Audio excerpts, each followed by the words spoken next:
right. Good evening, ladies and gentlemen. This is Oliver. I'm here in a bunker I call Studio 72 in the People's Republic of Portland, Oregon.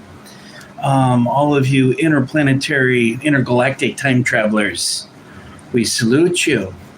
I've been in a somber mood, kind of anticipating World War IV breaking out.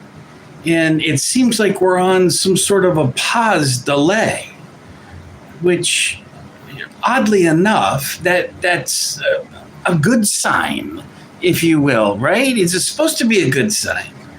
I'm almost at the point now where let's just be done with it. It's like a fight, a boxing or even cage fight, even nastier. It's like, I want the brawl to happen. We bought a seat here. We've got tickets. We're ticket holders. And then it's kind of like, the comedy or the reality comes in, and we're talking about World War IV. I believe World War III has happened. World War IV with nuclear armaments. This, we're going to be looking at a nuclear holocaust. And we risk mutually assured destruction. It's not a positive thing. But I think that a couple of just short things that I could share this evening that can kind of relay a little better than the words or my own feelings, kind of how I feel, what I've been enmeshed in. It looks clear to me that we are at war with at least Russia and at war with Iran. And I mean, we've already had exchanges. These rumors of peace and peace treaties, I think, have been greatly exaggerated. But this one here, Ernest Hemingway, Death in the Afternoon. Death in the Afternoon. I can't think of a more appropriate book for heading into global World War IV. And then, of course, this one here, The Art of War, Sun Tzu. I love these old paperbacks. They look hundreds and hundreds of years old. And this one, I don't want to read a ton of it. Both of these are almost kind of biblical for me. It's like scripture. Like I just make, what I mean is I make references. I've read them back to back so many times that now I just kind of pick it up for a little bit of a gospel or a little bit of a day's wisdom or sage advice or stuff like this. So I'll do that. And I'll do that a little bit here. I just want to talk a little bit about the use of spies, the use of spies does kind of tie into Epstein's sex death cult island, if you will. So, but I want to start here with Ernest Hemingway, Death in the Afternoon. And I won't, read a whole lot.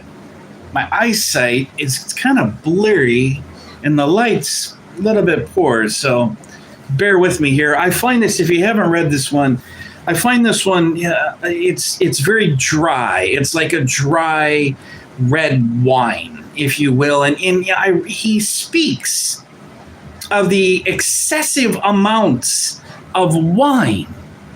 He doesn't mention any other alcohol other than wine. Now, granted, this is, 150 years back. That's a good book. Gage Stevens, good to see you. Thanks for coming in. Gage Stevens, which ones? Do you like them both?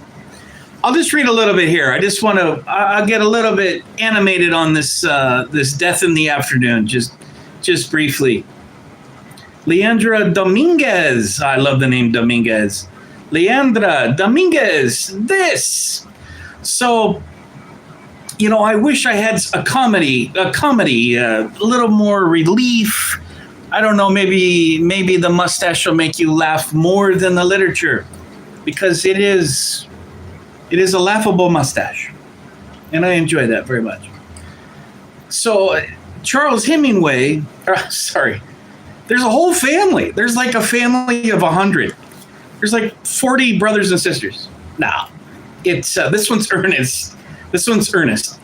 So, and I find it kind of interesting with this one here, that with all of the darkness and the doom and the gloom of the bullfight, the man in the arena, which all wars are little men, right? Little tiny men built like little Boy Scouts, little man complex where they've got to show the world that they are tough and strong and can dominate us. There's some truth to that satire. But there's also another just like almost mysticism about the matador. And it's really just something else, you know. You'll look at this. I don't know if you've ever been around livestock. My one complaint is that there's no red in these black and whites. I mean, red for the cape, red for the blood on the bull, red for the blood on the matador, right?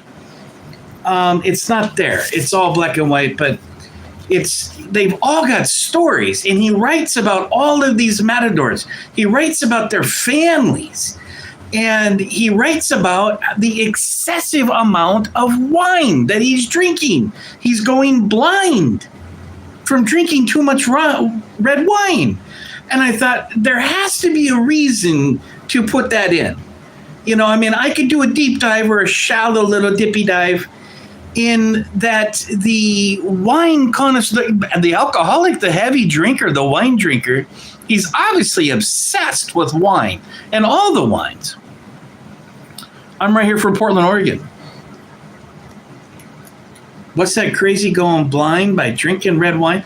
He talks about he's losing his eyesight. He even talks about parts of his toes, you know, from the wine.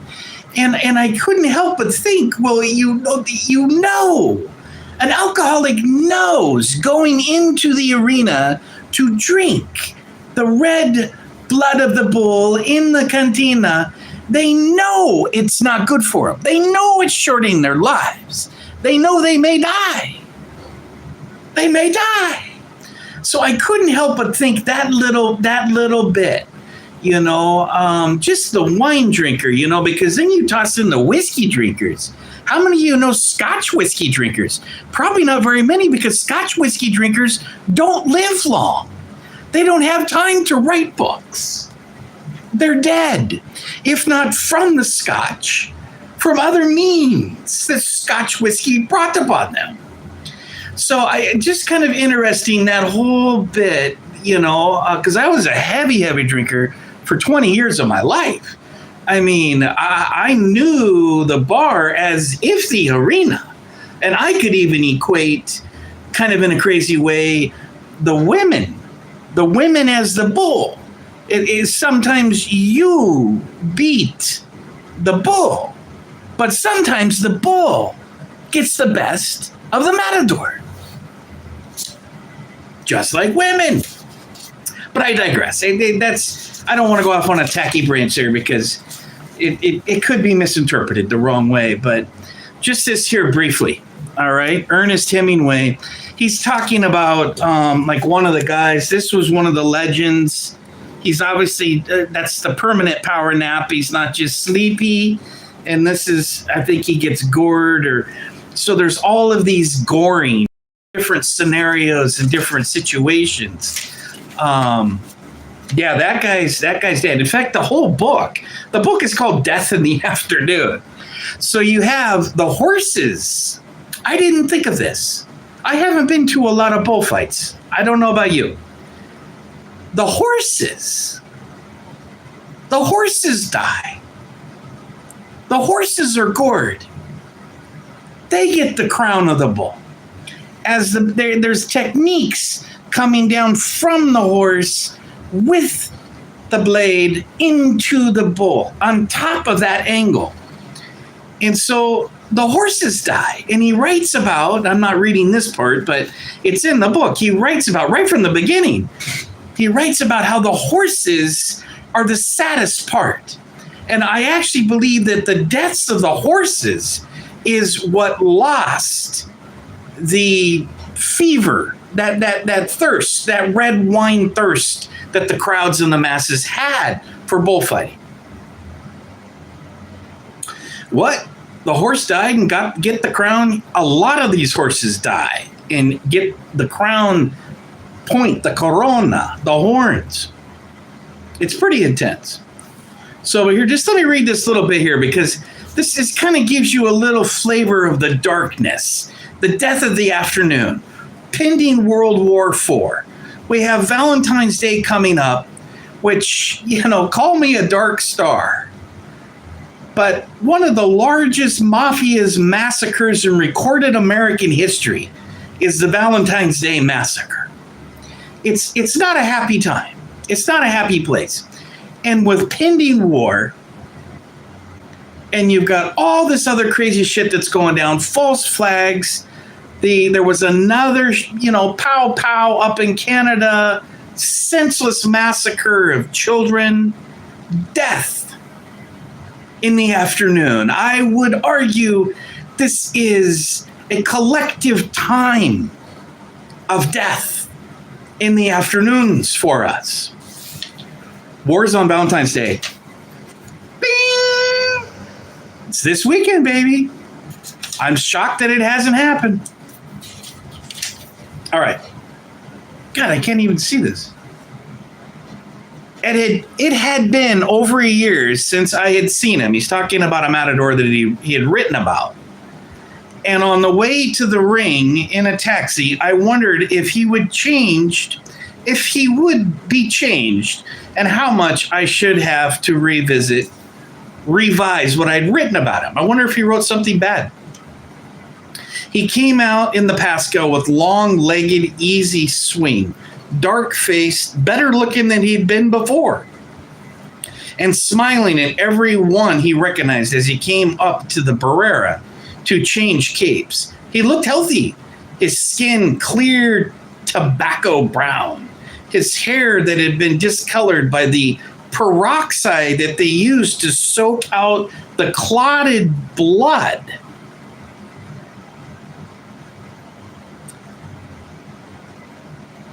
Discolored by the peroxide that had used to soak out the clotted blood after a motor car accident in which he'd been severely hurt in the last year. I had seen him. So he apparently was nearly killed in a car accident. This is the matador he's talking about. And so the peroxide had dyed his hair, and now he got his jet black hair back, and he looked like a really badass matador.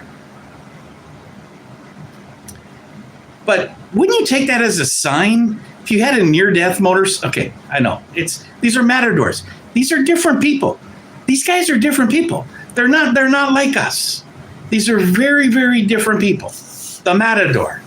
He died in a car accident. He almost died in a car accident. And so Ernest is saying, this is almost like a journal for him. He's saying the peroxide that they cleaned all the clotted blood in the gash. He had a car accident. He had a gash in his head. And he had seen him last time that his hair had been peroxide. It had been bleached. It probably got reddish or maybe even blonde. I don't know. But it was bleached out from where they had cleansed his wounds from almost dying in this car accident. But he survived. And here he is to get into the ring for another round of dodging death in the afternoon. I had seen him was ebony black again and shining. His hair was ebony black again, right? And shining. He wore a silver bullfighting suit. Ooh, he was in bedazzled, bejeweled silver, like a superhero. These guys are superheroes, right? They got a cape. It's not much different than Superman or Batman here. To emphasize all this black and seemed very pleased with things. With the cape, he was confident, managing it beautifully and slowly, the style of Belmonte, the greatest bullfighter of all time, Belmonte, is talked about throughout this book. Except that he was being done by a long-legged, thin-hipped, dark gypsy. You kind of get the feeling Ernest doesn't really like this one. His first bull was the 3rd of the afternoon. And after being very good with the cape, he watched the banderillas placed. Banderillas, little sharp stubs. Bam, bam. You get those in the back of the bull's neck. I imagine it would be a bloody mess after a while in the hot sunshine. With the cape, he was confident, except that he was, he called him a dark gypsy. His first bull was the 3rd of the afternoon, and after being very good with the cape, he watched the banderillas placed. Then, before he went out with sword and muleta, muleta is the long sword for the slaughter. Muleta. Before he went out with the sword and muleta, he motioned to the banderilleros to bring the bull closer into the barrera. The barrera is the fencing.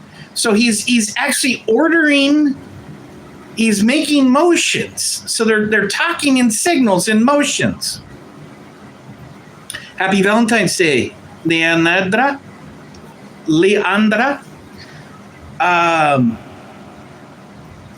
So one of the guys says, watch him. He hooks a little to the left. So he's saying the bull's got this little tendency to hook to the left with the horn. Said his sword handler as he handed him the sword in the cloth. Quote, let him hook as he wants. I can handle him, quote unquote. This is Gitanillo. This is the matador. Gitanillo. I guess he was fairly famous. I don't know. Maybe they're all famous no matter what. Drew the sword out of the leather sheath that went limp as the stiffness was gone and strode. Long-legged towards the bull, he let him come once and go by for the Pass de la Muerta. The Passe de la Muerta. Passage of the Muerta, of the death. The passage of the death. Passe de la Muerta. He says, I can handle him. The bull turned very quickly. And Gitanillo turned with the muleta to let him come by on the left. Raised the muleta, the sword, and then rose himself into the air, his legs wide spread. The bull turned very quickly, raised the muleta, and then rose himself into the air, his legs wide spread, his hands still holding the muleta, his head down, the bull's left horn in his thigh. That's got to hurt. The bull turned him on the horn and threw him against the barrera. That's the wooden fencing. So you've been pierced in the thigh, bleeding, and slammed against the wooden fencing. The bull's horn found him, picked him up once more, and threw him against the wood again. A second time. A second horn. And a second smashing on the wooden fence. There as he lay, there the bull drove the horn through his back. All of this did not take 3 seconds. And from the instant the bull first lifted him, Marcel Lalanda was running toward him with the cape. So he has a buddy over there with the cape who's going to try to distract the bull that's trying to kill him. The other bullfighters had their capes wide spread, flopping him at the bull. Martial went in at the bull's head, shoving his knee into the bull's muzzle, slapping him across the face to make him leave the man and come out in a rush. Martial running out into the ring backwards, the bull following the cape. Gitanillo tried to get to his feet, but could not. The bull ring servants picked him up and ran with him, his head swaying toward the infirmary. A banderillero had been gored by the first bull, and the doctor still had him on the operating table when they came in with Gitanillo. There was already a previous bullfighter on the table being cared for by the doctor. He's slapping the bull in the face to get the bull's attention, to get it up away from the injured matador that's just taken 2 horns and 2 thrashings. Severed, finished with the banderillo, and then went to work. There was a horn wound in each thigh, and in each wound the quadriceps and abductor muscles had been torn loose. But in the wound in the back, the horn had driven clean through the pelvis and had torn the sciatic nerve and pulled it out by the root as a worm may be pulled out of the damp lawn by a robin. His sciatic nerve has been pulled out of his spine and reminds him of a worm that a bird picked. When his father came to see him, Gitanillo said, "Don't cry, little papa. You remember how bad the automobile thing was, and they all said we couldn't get over it. This is going to be the same way." Later he said, "I know I can't drink, but tell them to moisten my mouth. Just moisten my mouth a little." These people who say they would pay to go to a bullfight if they could see the man gored, not just always the bulls killed by the men, should have been at the ring, in the infirmary, and later in the hospital. Gitanillo lived through the heat of June and July and the first 2 weeks of August. He lived through the heat of the summer for nearly 3 months in this condition.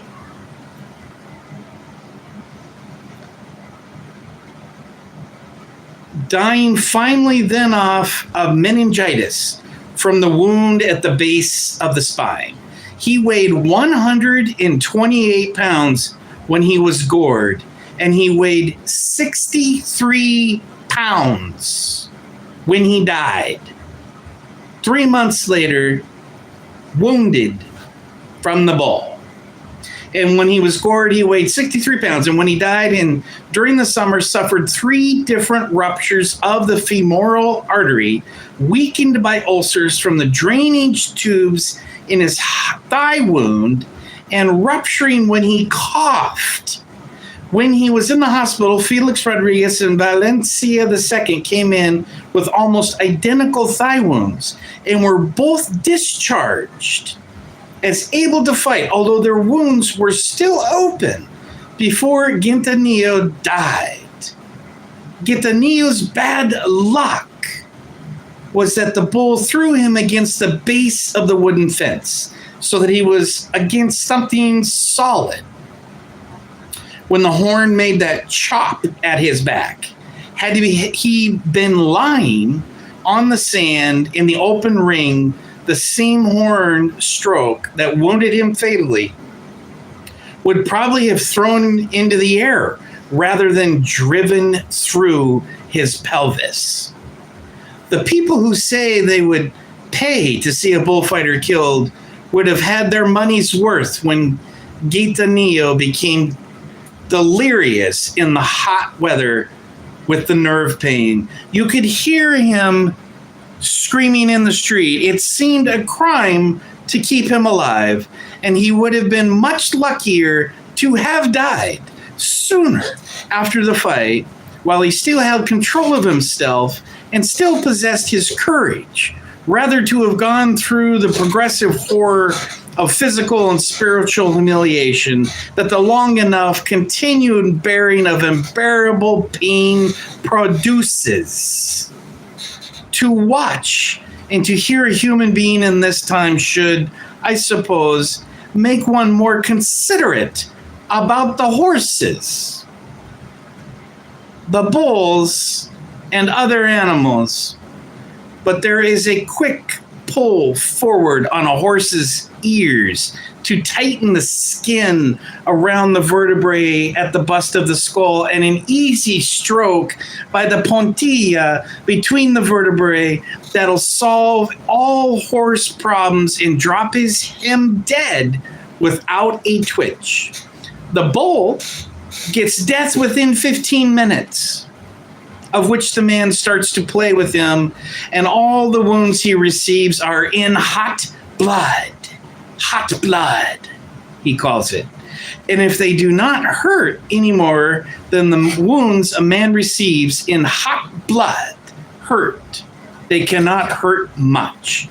But as long as man is regarded as having an immortal soul, and doctors will keep him alive through times when death would seem the greatest gift one man could give another, then the horses and bulls will seem well taken care of, and man to run the greatest risk.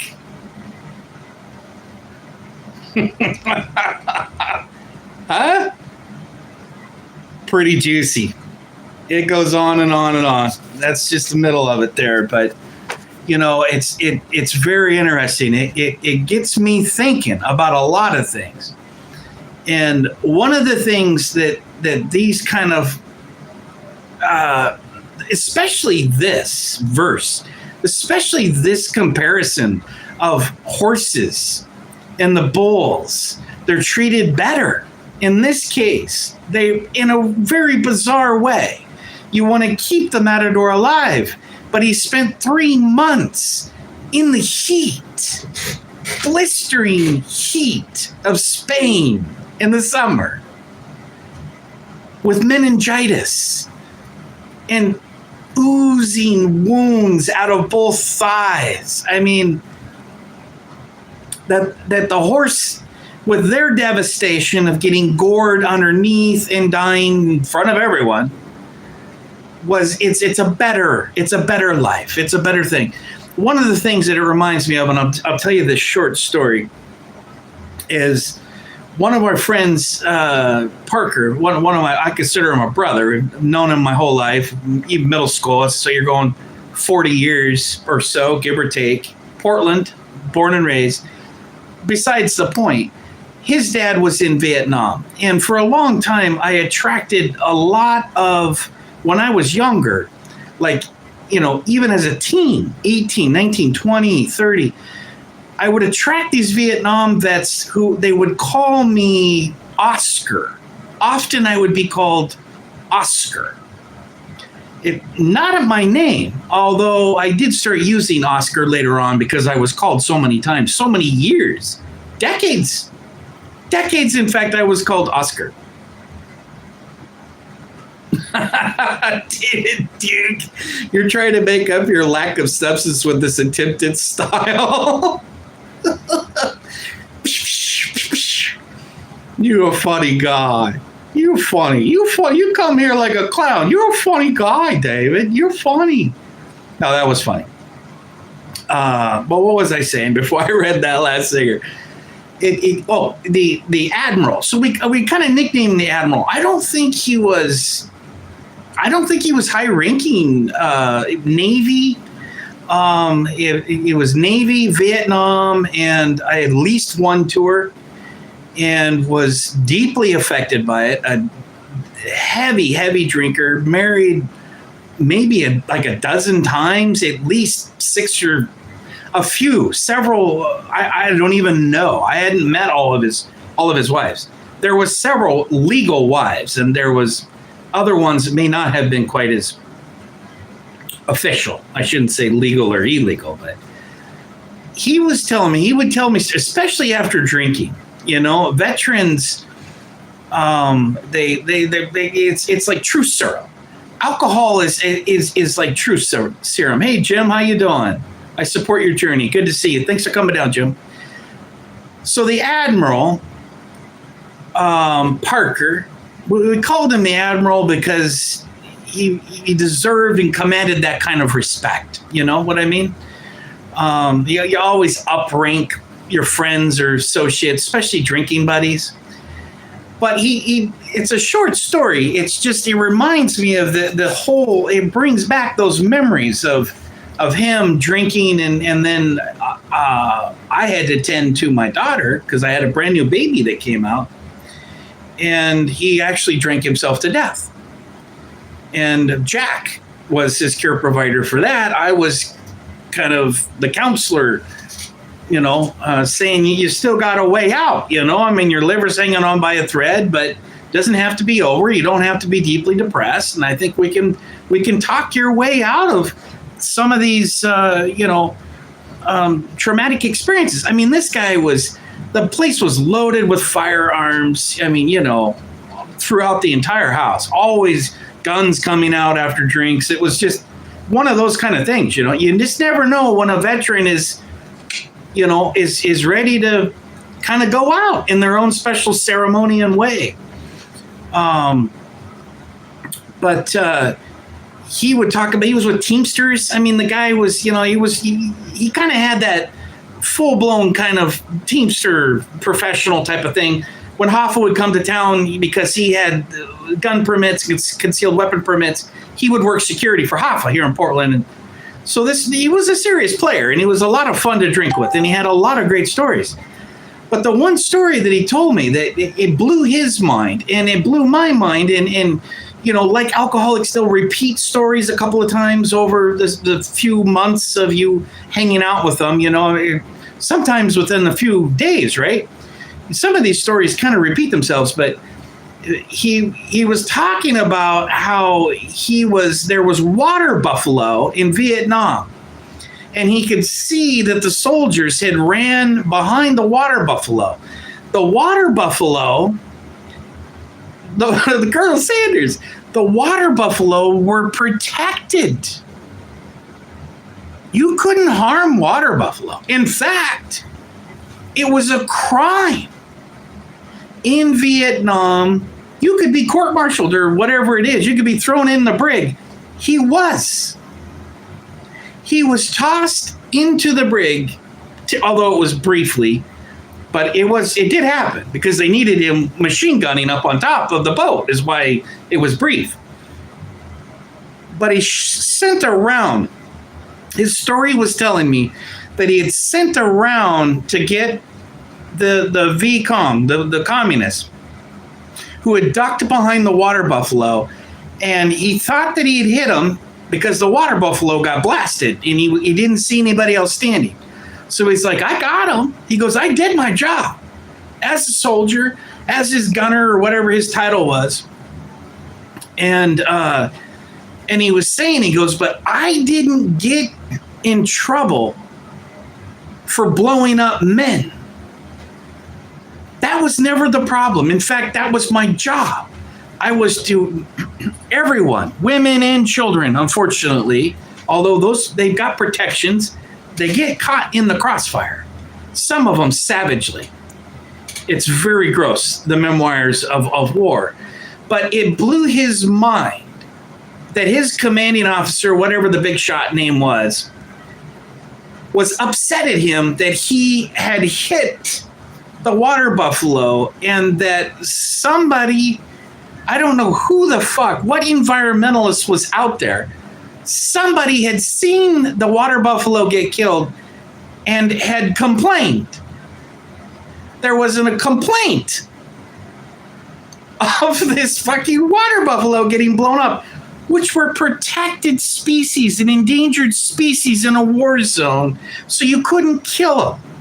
Whatever the fuck they were called. I'm calling them water buffalo. They might have had a different name. I don't even know. I don't know. I'm a generation past that. Younger. Missed it. But these guys somehow think that they all know me. So I found that it would always blow his mind. He would think about all the people that he had killed. The napalm being dropped on women and children and seeing them coming out screaming and knowing that he couldn't do. I mean, just all the things you've seen in a movie, he lived through in real time. And so, and we were talking through the truth serum, the alcohol, he would talk and we would go through these kind of crisis counseling type of sessions. And so I just, that it reminds me of that, where the human soul, although it's totally different circumstances, the human soul was actually worth less than that water buffalo. The horses are sacrificed to kill the bulls. And the most complaints came from these bullfights, came from the lovers of horses.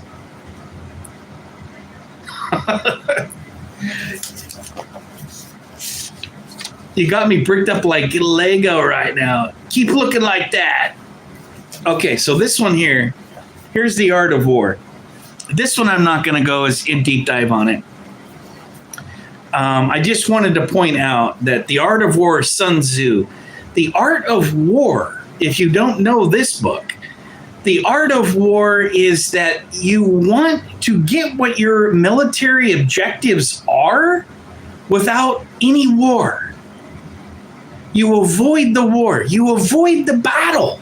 It's either through psychological or through spies, espionage, through all these different things. So this one here, this is one of my favorite chapters, chapter 13, the use of spies. And I think it's very appropriate because everyone around Jeffrey Epstein, everyone around him was espionage. Everyone around him. Sean LaFramboise, good to see you. Much love, my friend. Good seeing you. I love horses. You know what I'm saying? They're really magical creatures. And we're looking at the year of the fire horse, which just coincidentally. And so, I can't help but feel that this is kind of this book. I've been reading a lot about the horses. I think it's a start of that new moon. I think it officially happens. What is it? It's like 4 or 5 days. Do you know, Shanla? Glorious guard person. I'm so tired of being evil. Well, brother, you can stop the evil right now and give your heart to Jesus Christ. Just say, Jesus, come into my heart, come into my soul, come into my mind, and guide me. Save me. Forever, that evil is gone. You will stop, and you will go forward seeking Jesus. The art of war. Okay, this, without espionage, without the spies, you got fucking nothing, man. You got nothing. You know what I'm saying?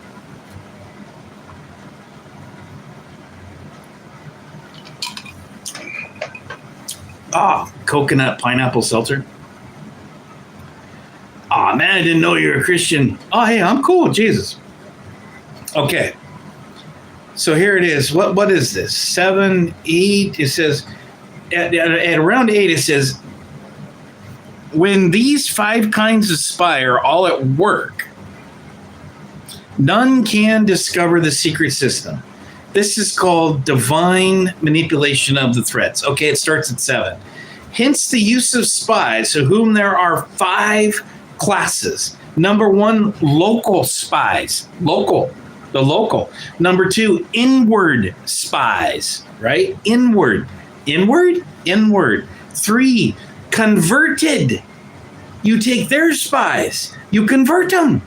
Through bribery, housing, love, good food. We're converting the spies. We're turning the Chinese spies into converted spies to win the war. 4, doomed spies. Doomed, as in death in the afternoon. Doomed in the afternoon spies. And number 5, surviving spies. Surviving spies. Surviving spies? Surviving spies. They're the ones that survive. They go into enemy territory and come out.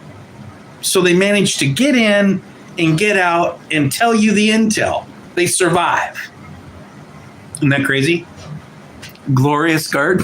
That's what I said earlier. Listen, I'm going to read some dark stuff, but if you need to laugh, just look at that motherfucker right there. Huh? That's like 19th century English Sherlock Holmes type shit.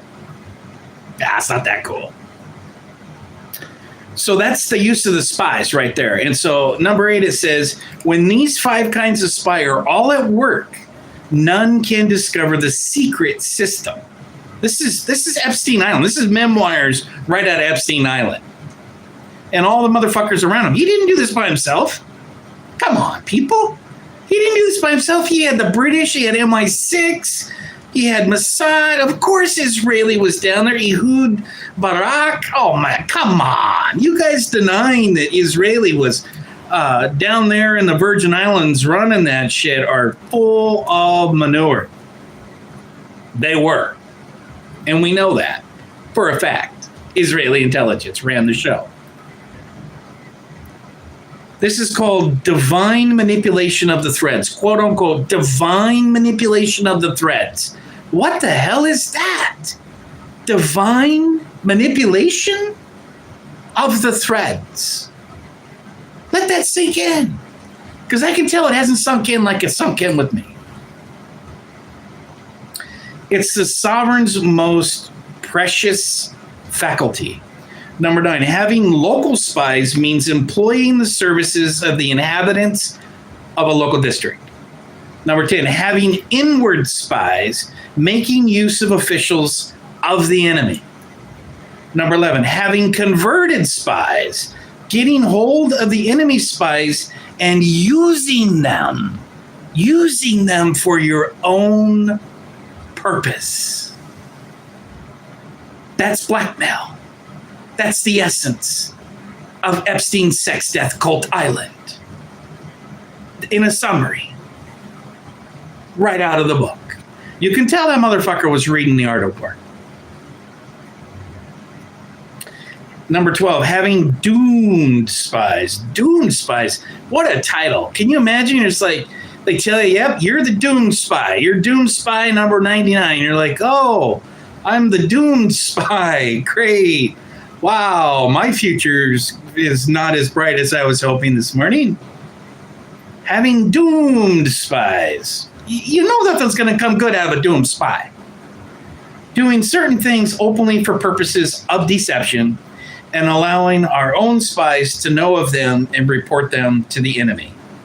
Number 13, surviving spies. These are got to be the best, the most noble of the entire group. Surviving spies. Finally, are those who bring back the news from the enemy's camp. Now, Native Americans have another term. It's called counting coup. Counting coup. Counting coup is when you go into the enemy's camp, that's what they have. Horses, fighters, warriors, food, whatever it is. And you survive. They're surviving spies. You survive coming back and giving your report. Counting coup in First Nations. I know that because it's an interesting story with his son. So we had a fairly famous Native American guy, and his son name was Counting Coup. And so I painted with him for a while. He was a teenager at the time. This was 10 years ago. And he was telling me stories about his dad and all of the wives and all of the brothers and sisters that he had from all of these multiple, wives and lady friends, special lady friends. So surviving spies finally are those who bring back news from the enemy's camp. Number 14, hence it is that with none to the whole army are more intimate relations to be maintained than with spies. None should be more liberally rewarded. In no other business should greater secrecy be preserved. So it goes on. There's a whole nother page and a half. Absolutely, it's an outstanding one. This one here, this has got the pictures. And like I said, the black and white just do them no justice. You know, I mean, you got to see the cape. You have to see where that cape is over the head, right? And just think of the gold on his uniform, his outfit, the Matador's outfit, right? The gold and the red and the yellows, and I mean, the color for me as an artist, you can imagine the color is a bigger deal for me. But really, if I could just get black and white and red for the cape, red for the blood on the bull, red for the blood on the Matador. Some of these guys were bad motherfuckers, man. I mean, they would come in, they'd get a couple of stitches, and there's a couple stories in the book here, and they go out and fight again. You know, it's just like the badass there that I read about. A few months earlier, who knows how many months earlier, the point is that he nearly died in the fucking car crash. Gashes on his head. That's nothing. That's nothing. They are destined to go in with a knife and battle the fucking beast, the man in the arena, battling that beast. Astrilius Sympthocreed Massa. IPL, get your favorite whip, Massa. I'll get the one with the spikes for you. Oh, man, not Massa. Don't call me Massa. I'm crawling out of the car upside down. Right? Right? He's not going to be late to the bullfight. He's crawled out of the wrecked car to get to the bullfight. I mean, it's like, can you imagine that? First of all, listen, I'm a tough guy, but I'm an honest guy. Would you get in the arena with one of those 3,000, 4,000 pounds? I don't know. How many pounds are they? With one of those fucking beast toros armed with a muleta? Just a knife? Now, be honest. You know, the tough guys are going to go, oh, I would do it. I do it. I wrestle. I do know some cowboys that actually wrestle the bulls. But to me, it's a little bit different when it's death in the afternoon. It's their two horns or your muleta. Don't worry, they scanned my brain. It's fine. Were you honest? I thought you were just doing a timely errand. Did you actually survive a car crash? Cage, man, you've probably got a story there. Thailand, that's too expensive. Come here. Okay, I don't know who this Australia is. I won't call you Massa. No. You call me brother. We are brothers here, man. We're brothers and sisters here. What do I have to do to attain enlightenment? I don't know. But when you find it, let me know. I want to put that in my new book. In fact, it's probably already in this book, The Art of Zoo. The Art of Zoo. The Art of War, Sun Tzu. The Art of Zoo is my next book. But no, this Hemingway, it's a little dry. It's a little bit dark. It's not puffy, exciting. It's not Fahrenheit 451 with Ray Bradbury, where the firefighters are the fire starters. You know, I mean, something like that. I mean, I'll never forget that book. But it's powerful, you know, and the reason that the two of those, and I've already explained it, but just kind of summarizing it up, is we've got some dark things lurking on the horizon. And there's probably going to be a nuclear exchange. Does it escalate? Is there calmer? Can Putin be calmer, cooler head? I don't know. China may not be calmer, cooler head anymore. Have you been following China? China's had this huge purge of all these generals. Now, are those purges of generals that were standing up to him? I mean, what's going on with Xi over there? Anybody know? Anybody from Xi Zhangland? You got a killer mustache. I hope to grow one like that. It's a new experiment, to be honest. It's each day I'm reminded of how ridiculous it really is. But it's kind of cool. So I finally got it to the point where I'm now, for the first time in my life, using a little bit of wax. And, Salvador Dali, of course. I mean, I look really crazy if I start curling it like Dali. You got to get the big eyes when you get the Dali mustache. You got to get the big eye. And you got to hold up chocolate like this. And then laugh maniacally. I love chocolates. That's Dali. See? Salvador Dali. Huh? Come on. It's pretty crazy. I don't know if I'm going to go full on Dali, because Dali had these little bit of a thing like this. But the goat, this thing, man, I look at this and it's like, what in the... This is ridiculous. I mean, I could braid it at this point. It's probably got to come off. I think someone called me Colonel Sanders. It really is Colonel Sanders. And I'm just missing the hat. I got hats. I don't have a cool... I love chicken too, man. You love my chicken. You can't have my chicken. You got to get your own chicken, brother. You got to get your own chicken. No, we should have a big chicken fry. I love cooking chicken and curry sauce.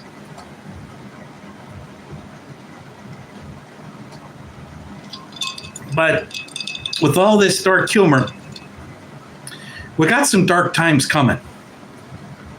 And I'm not trying to be a Debbie Downer. I want you guys to be strong. I know you're strong, but war is coming. If we're sending extra carriers, if we're sending them over there to Iran, we got the Abraham Lincoln, and now nothing good could come from an air carrier craft called George Bush. That only means one thing. George Bush was not a peaceful diplomat. Yeah, I'm America first. And so I think psychologically we're going to have to kind of start talking in more populist terms, because the country is in trouble. If you're thinking like me, the communists want to destroy our free market. I'm an artist. This painting right here, it's on sale today, $2,200, 4 payments. It's yours. You want to do installations? I'll take installations. I'm free market. But I can't sell that painting with socialism and communism. There's no free market. And it's not just the art. It's not just the painting, but that's a huge fucking thing for me. And it's a huge thing in a free enterprise. There's lots of arguments to say, oh, we're oppressed. It's anarchy, anarcho-tyranny. There's some truth to it. There's some truth to that, but it's all about perspective in my book. You got to have a perspective on staying positive. Because if you're not positive, then you're in a lot of trouble. It's death in the afternoon. And it doesn't matter how many spies you've converted. It doesn't matter how many spies you got on your side on the inside or doing counting coup. It doesn't matter because you've lost the war. You've lost the war within your own mind. You've lost the war out of your own heart and soul. You don't ever lose the war with your heart and soul. And that's why God is so important. It's important to get right because there's a lot of dark forces. There's a lot of dark spirits. There's a lot of bad motherfuckers. And they want to lead people down dark roads where they die. You don't want death in the afternoon.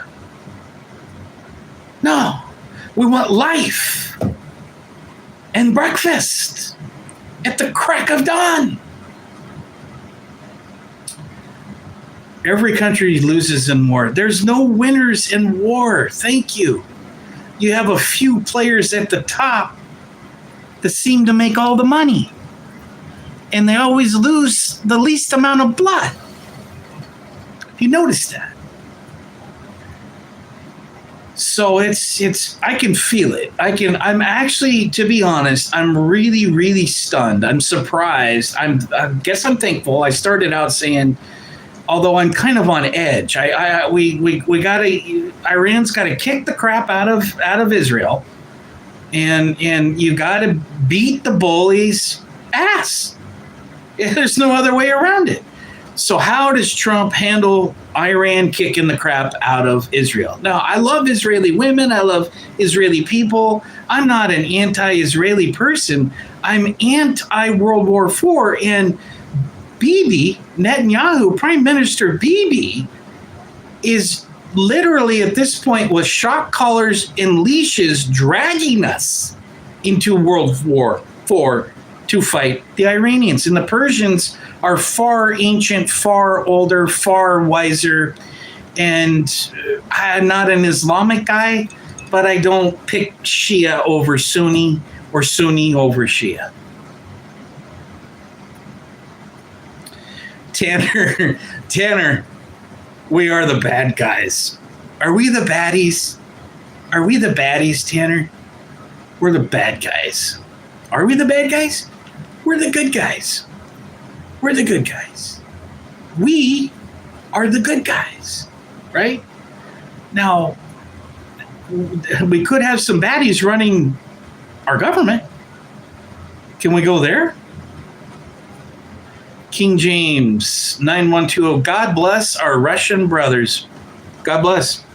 I don't say Slava Ukraine. I don't stand with Nazis. But with that said, I don't want any more Nazis to die.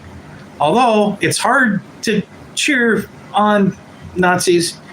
I want the Slavic Civil War to stop. We're not sending any more money. We don't want any more orphans. Think about the orphans. You know, it's way beyond just the Nazi part that I have trouble getting tripped up on. You know, it's like, I'm not cool with Nazis. I don't like Nazis. My family died killing real Nazis. Not blue-haired people screaming, "You're a Nazi!" Ooh, ooh, ooh, aren't you a Nazi? No, not those dipshits. I'm talking about real fucking Nazis. My family died face down in the muck, fighting real fucking Nazis. World War II. We don't stand with Nazis when our family died fighting Nazis. Yeah, the American people aren't bad. There's a few of you guys that are all right out there. Come on. We are the mid guys. Mid guys. I have family in Russia. Oh, well, I pray for peace. It's ridiculous. It's embarrassing. It's really embarrassing that we have dumb fucks in our American government that would disrespect Putin in those type of ways. And I sure hope that the people understand that we're not the ones that are sending drones. That's the CIA working with the Azov battalion, literal fucking Bandera-loving Nazis. I'm not just using that word like it get used at the grocery store to call a cereal that's, by Nestle. Nestle's Nazis. Don't buy Nestle. I'm talking about real fucking Nazis here, guys. And anybody that knows history, nobody fucking battled Nazis harder than the Russians. The Soviet Union, no one talks about 20 million Soviets, 20 million Slavics dead fighting those fucking tyrannical Nazis.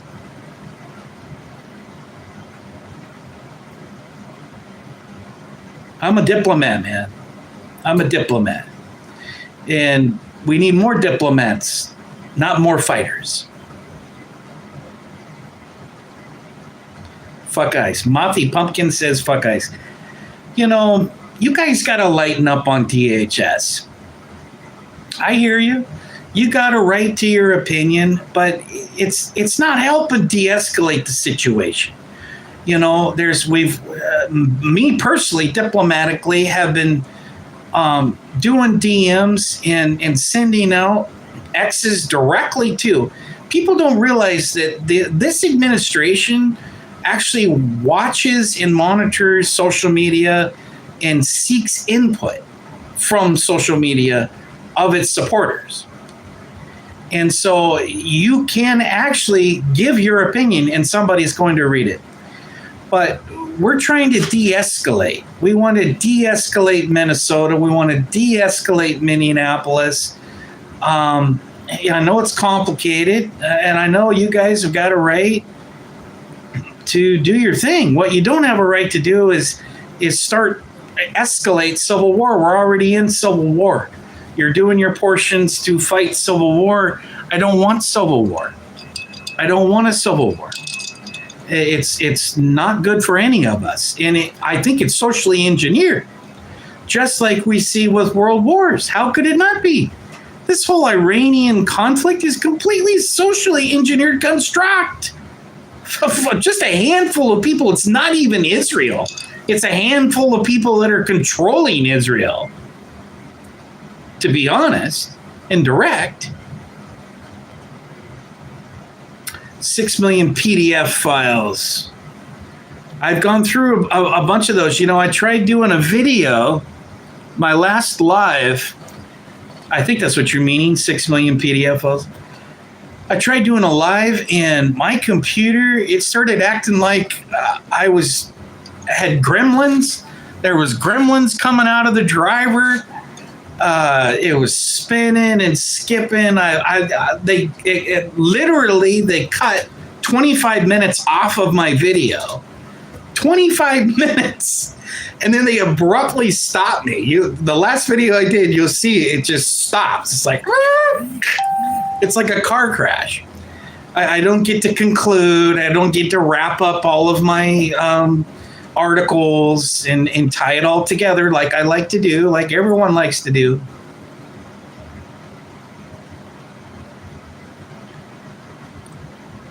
Mothy Pumpkins, motherfucker, how you talking about hating Nazis and in the same nod of the head telling us to take it easy on ICE? Well, listen, you guys have got a right to do whatever the hell you want to do. The DHS are American citizens. They're not Nazis.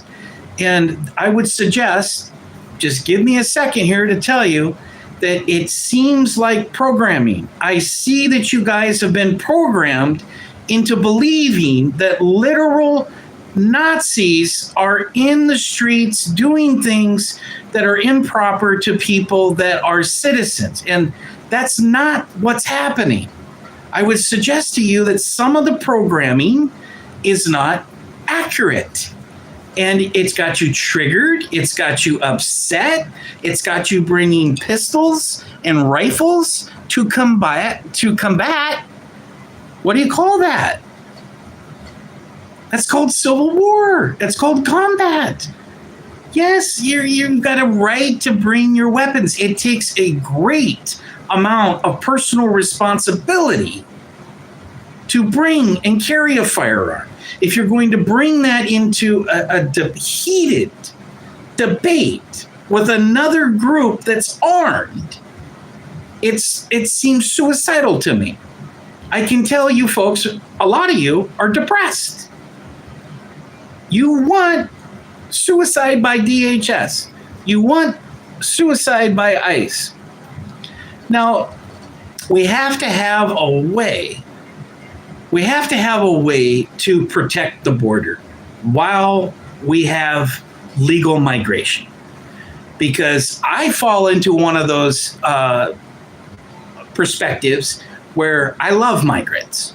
I love legal migrants. I think we need the cultural diversity. I'm not an isolationist, that I do find some people in the MAGA, which has been taken over by MEGA, Make Israel Great Again. So I'm not with that group. I'm with, and this is the framing that I see for the midterms, we're in America First. America First has independents, Democrats. It's got MAHA, Make America Healthy Again. That's where Bobby Kennedy Jr. came from. That's where the Kennedys came from. That's where all these disgruntled Democrats, just like you anarchists, you hate the Democrat Party. You hate the Democrats. So do I. We have common ground, but we don't take weapons to battle DHS because of our political disagreements. But we don't need to cooperate with the Democrat Party either. So my point was there, a couple of things that I'm saying is that I would suggest that you pause for a second at looking at the brothers and sisters, and there's a very diverse community that's DHS. There's Customs Border Patrol, there's ICE, there's a whole bunch of diversity in different groups that are down there. Really, I look at them as peacekeepers. I know you guys don't look at them as peacekeepers, but because they're becoming actually one of the fighting groups, which is civil war, which that's not good either. So that's why I'm arguing for de-escalate, bring it on down. That's what Holman's doing. Holman's a good guy. He's negotiated with Tim Walz and the mayor down there, who really doesn't like anybody with the badge. Dr. Gregory Hensley, remember to breathe. I appreciate that, brother. Cheers to that. ICE was not meant to be crowd control. That was the local police force's jobs. Captain in USA, that's exactly right. I mean, it's really, yes, that's basically, so we're in this very bizarre situation where the local police are being instructed by the police chiefs and the mayors. What's his name? Freyer, the mayor down there. I'm sorry, I forget his name, Minneapolis, but they're being ordered to stand down. They're being told not to help, where they should really be backing them up. Now, can you force them to do that? No. From what I could tell, this was weeks ago. Hazy mushroom. I've got some, it's, I can't comb it because it's got wax in it right now. Frey. So the way that I saw that, and this is what weeks ago I was advocating. I proposed it. And I'm not trying to take credit for it, and I don't need credit for it. It's not my business. I'm an artist. But I proposed it. And Holman said publicly, he said, if we can have access to the jails and the hospitals, or I'm sorry, the jails in, I think, the prison. He was talking about local county jails. If we could have access to deport those criminals, we wouldn't need to be in the streets as much doing these random patrols that are very upsetting. They're traumatizing people out there. I can see your live streams. I don't want to see you guys traumatized. And when people are traumatized, it creates traumatic events. People bringing pistols and using them and then getting blasted, not using them in the case with the hospital guy. But he's had multiple encounters with those guys. You can't just keep bringing a pistol. And I mean, come on, man. So there has to be diplomacy. Now, MAGA hates my opinion of what I just said. You go on MAGA on X and it's do not stand down, do not give an inch. That's because you've got this small MAGA group that is not a part of the larger America First. That was my point. America First is the bigger umbrella. Some people are saying America only. I'm America First. I think we can think about other people. We sure in the hell better be thinking about housing. I've been a housing advocate my whole life. I'm in my 50s. I've literally worked for the houseless. And we need to conquer that. Those are some common ground. Trump's got an ear to it. Was advocating cannabis and hemp. All these Republicans coming out bad mouthing. Trump heard us. Trump heard us talking about hemp. Trump heard us talking about rescheduling cannabis and hemp. What did Trump do? Did you miss that part? He liberated the cannabis. He liberated the weed. Now, it wasn't a full-on liberation, but he heard us tweeting, posting. He heard us sending the truth posts saying, hey, we need this. Now we still need financial banking. We need cannabis financial reform. Cannabis banking in financial reform. Maybe that make a little better. That sounds a little better. We need that because right now businesses are having trouble. But this was a big thing because I believe it was tax deductions. People in the cannabis business couldn't write off employees as tax deductions. I mean, this is really kind of a big deal that's gone under the radar with the cannabis industry, which those are my people. We love cannabis in Oregon. 6 million politicians. ICE only escalates situations. It could be true. That could be true. Why do people always ask that? God, that is so strange. Oh, yeah. Yeah, I was born into a religious fundamentalist family. I'm circumcised, boss. PSYOP 100. Yeah, it's one of those things where we're going to have to de-escalate. I'm not open borders. I think that is a huge failure. I've had a number of my neighbors die from fentanyl overdoses in the last couple of years since the borders were open with Biden and those bungling fools. Fentanyl was practically cheap. People were getting it for free. In fact, it was free downtown, is what I was told. Fentanyl free in downtown, and you go down there and people were just laying like an opium den with a straw in their mouth, just then they do the fentanyl fold, right? Where the body's brutal. It was brutal.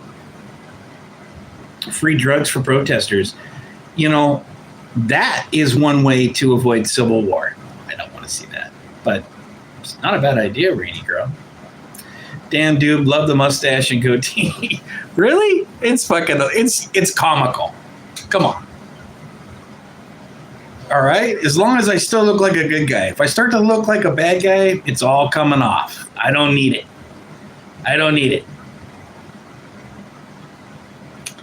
But anyway, that's all I guess I just wanted to do those readings.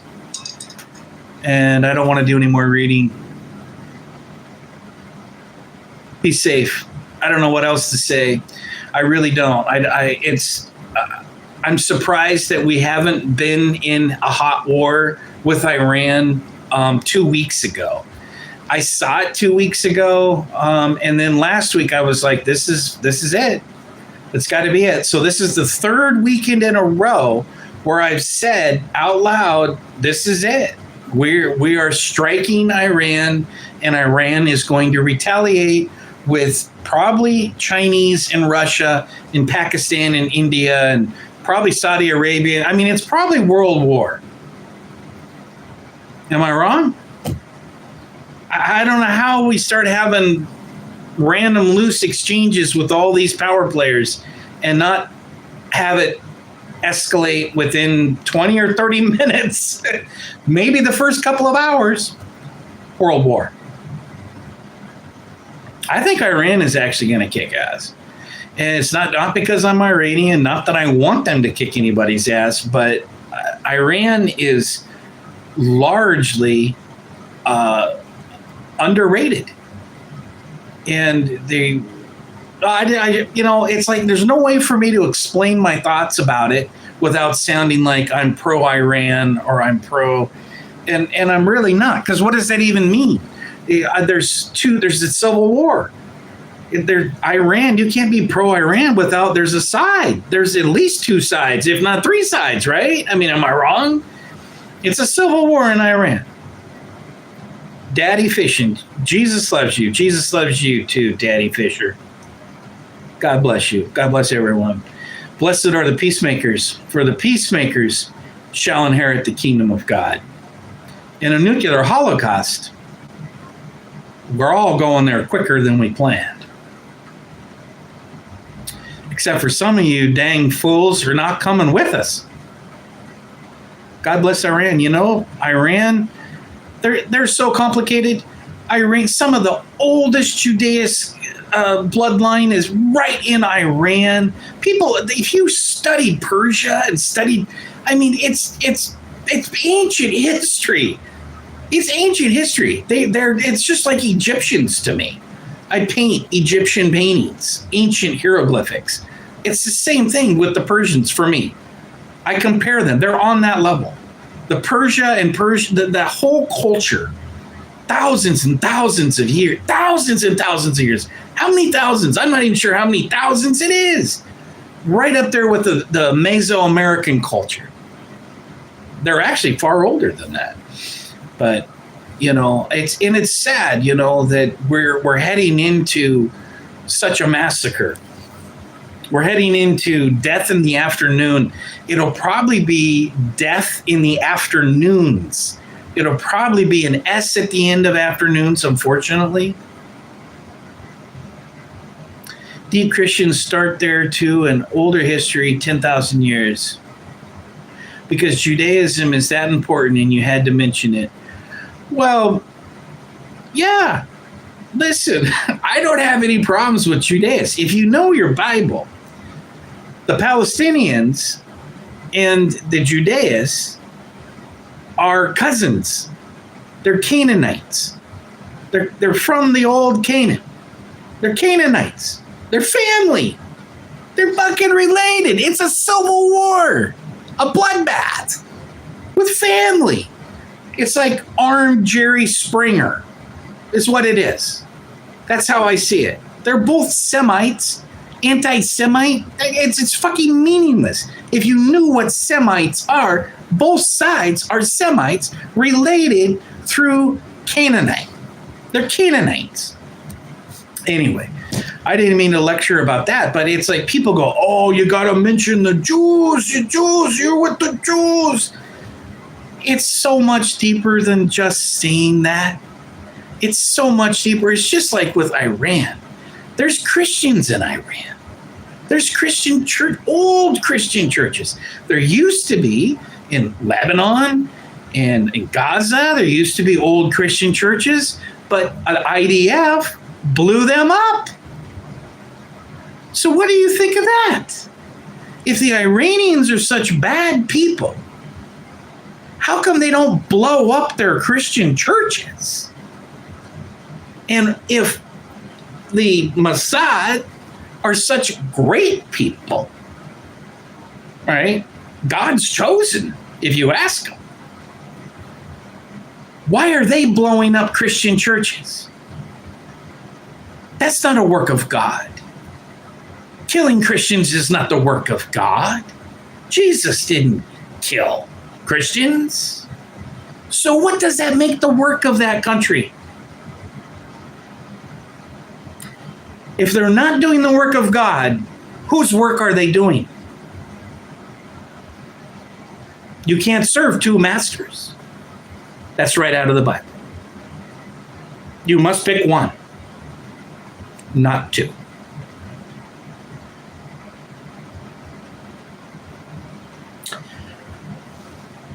Ty Croc says, what's your opinion on the first Crusades with the Leper King? Oh, man. You know, that's one of the things I was talking about last time is it's horrible. It's horrible. The whole Crusades are absolutely just, they wiped out my Mesoamerican brothers and sisters and cousins. In 2012, the calendar stopped in 2012 because the Spanish Crusades were coming in and wiping out Mesoamerican culture. And the artists were all killed and massacred, and the gold was all looted by the Spanish back to the Vatican, right? So it's like 2012, it wasn't when our time was going to stop. It's when their time stopped. They were working into the future of their calendars. That's when their time stopped. And they stopped not by natural causes. It was a lot of death in the afternoon. No, I'm not trans. Roger Cheeto, that is sick. No sota Julia bite? No, I'm not trans. Do I look trans to you? Are you hallucinating? How much of that orange barrel microdot have you had this evening, sir? The roly poly. Just clowning around. You guys missed my reading. Go back to the beginning and listen to the reading. My thoughts, my parting thoughts is we're all headed in to become the men of the arena, men and women of the arena. Who are you? Which one are you in the arena? Are you the matador? Right? The body of a 14-year-old Boy Scout wearing slippers and bright silver. It's a noble thing, I guess. I mean, it is. Or are you the bull that will be most certainly find death in the afternoon? That's a lose-lose situation in my world, but to each their own. God bless.